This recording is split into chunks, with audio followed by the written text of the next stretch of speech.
Welcome to the Rainmaker Multiplier on Demand, a podcast for leading financial professionals, or rainmakers, and their teams that offer support for securing a successful future. From marketing help to staffing structure, listen and subscribe for actionable insights from advisors and skilled professionals alike. Hello, I'm Matt Seitz, Chief Marketing Officer at C2P. We're continuing the conversation today with Jason Smith, author of the new book, The Rainmaker Multiplier. In today's episode, we continue the behind-the-scenes journey that helped shape the book from the early struggles of knocking on doors, or as we call it, the School of Hard Knocks, to the mentors who shaped Jason's approach in business and wealth management. You'll hear firsthand about the lessons learned through perseverance, the balance of hunters and farmers in a successful firm, and the pivotal moments that built the Rainmaker Multiplier philosophy. We hope you enjoy. When we start off with telling some of your original health story there, like, could you even imagine at that point, like you were building the J.L. Smith to be able to write this book into the future to influence even more people? Yeah, it's just so incredible. I mean, all I can say is just like, I don't know, it's just God's will, I think, because none of it was really intentional or planned.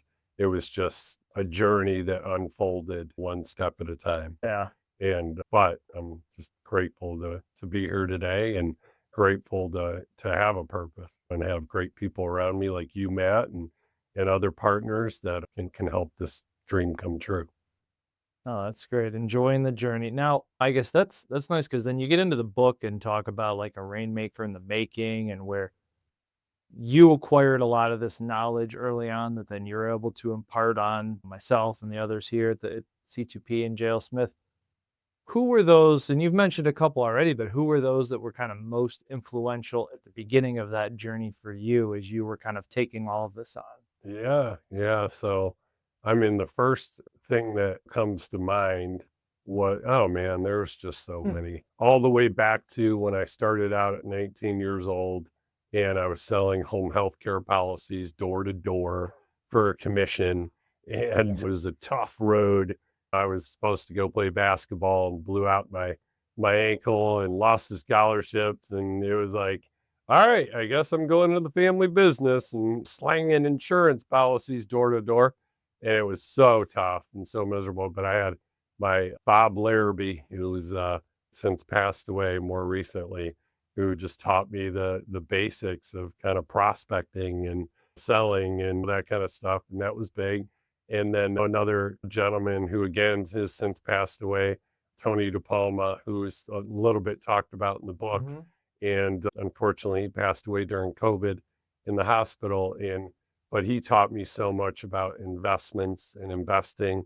He was our family financial advisor, stockbroker more, and took care of my dad's money and our family's money.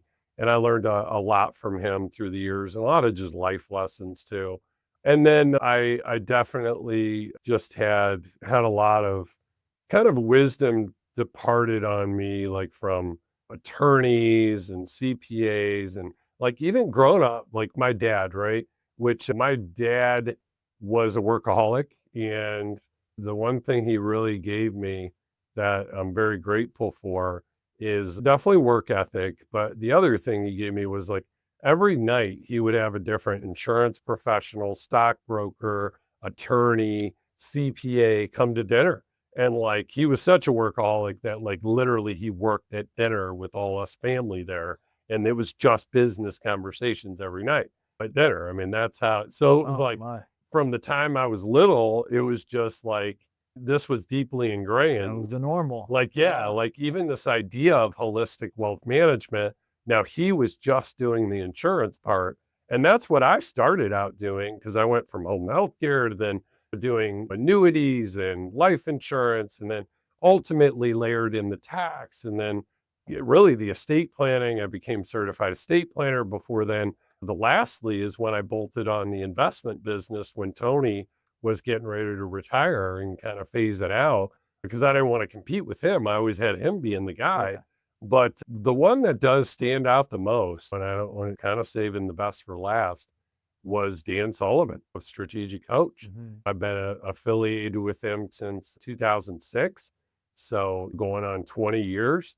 And we started C2P, Prosperity Capital Advisors, the RIA back about 14 years ago. Mhm. But I mean, I sat down and built the bucket plan process as my unique process in Strategic Coach, right? So that's where it was born. It was born in those rooms.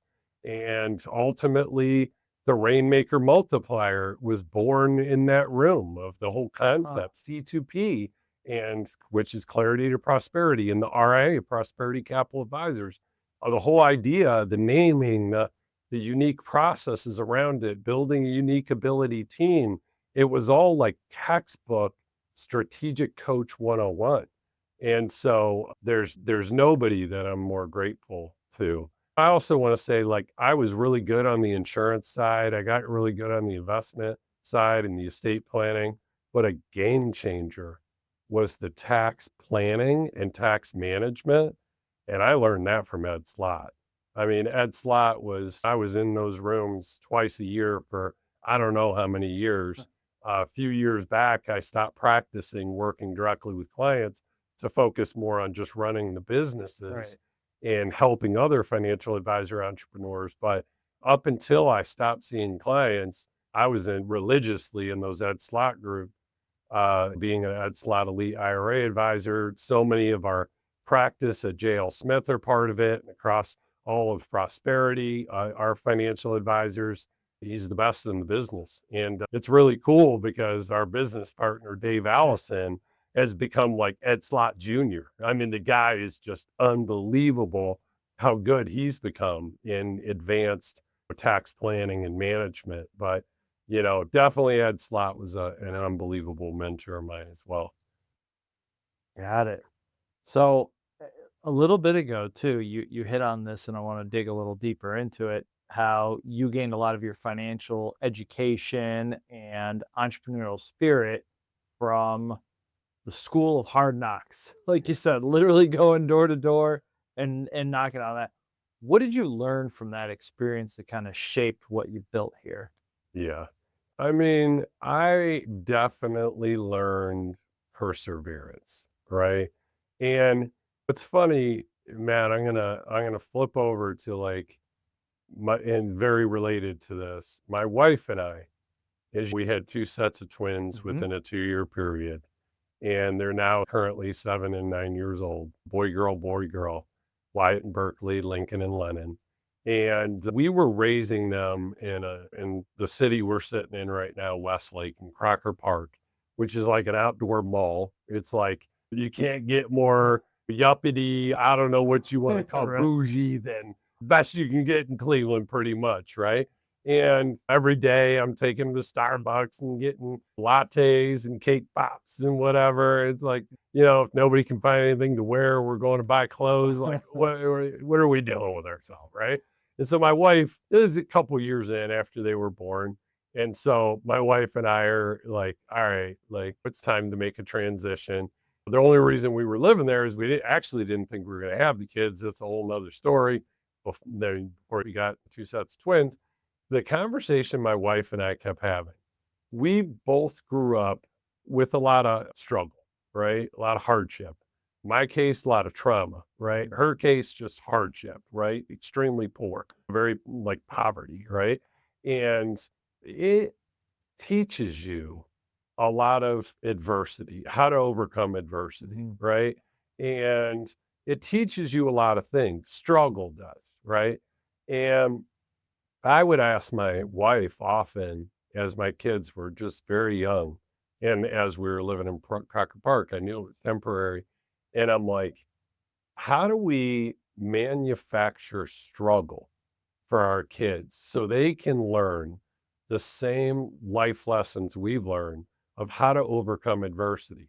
I mean, if you think of some of the greatest Americans ever in this country, they were immigrants, right? Or the greatest, right? They came over and they came over with nothing and they fought and they built and they worked hard to create a life for themselves. And I feel like a lot of people who went through a lot of struggle growing up, they're grateful, like I am, for the struggle that they experienced, Right. right? Now, I didn't want to manufacture trauma, right? I didn't want to manufacture extreme poverty, right, for my kids. Yeah. But it's like, how do you raise kids in a white collar environment with blue collar values? Yeah. Right? And so that's what ultimately led us to buy the farm and build the farm, Yeah. right? And have them doing farm chores and learn how to take care of the land, let the land take care of them. But I think a lot of those early things that I experienced, including having to knock on doors and just live off commissions and kind of fight my way through, it taught me how to hunt, which in this business, you have hunters and you have farmers. Now a lot of people can do both, Yeah. right? But it's not that many, right? Usually they're either hardwired to like just service clients really well, follow a process, take care of them, and earn their business through that way. A hunter is somebody who's going to go out there and get the business, right? Yep. And what's the thrill of the hunt and the thrill of the kill? You know, whether the hunt is to go out and find clients to get introduced to the firm, like a business development officer does, or whether it's the thrill of the hunt of actually closing the client to become a financial advisor of the firm. They're hardwired to hunt. And I got taught early on because of the struggles and the adversity when I first entered the business of knocking doors and after struggled through my own way of learning how to hunt.